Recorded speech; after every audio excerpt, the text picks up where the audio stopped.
Praise the lord. ఈరోజు దేవుని యొక్క వాగ్దానం,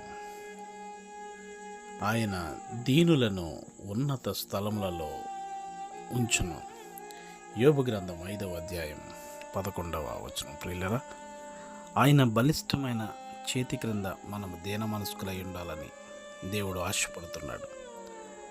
ఎవడు దీనుడై ఆయన మాట విని వణుకుచూ ఉన్నారో వానినే దేవుడు దృష్టిస్తూ ఉన్నాడు.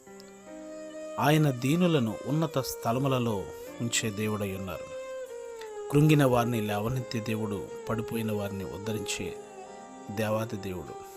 నేల నుండి పెంట కుప్పల మీద నుండి దీనులను పైకెత్తి వర్ధిల్లింపచేసేవాడు దేవుడే. కనుక దీన మనసును వస్త్రము చేత మనల్ని మనం అలంకరించుకొని దేవునికి ఇష్టలుగా జీవించవలసిన వారమైన అట్టి దీనత్వం దేవుడు మనందరికీ దయచేయను. మీకు ప్రార్థించే దైవజనులు డేవిడ్ రాజు. మీకు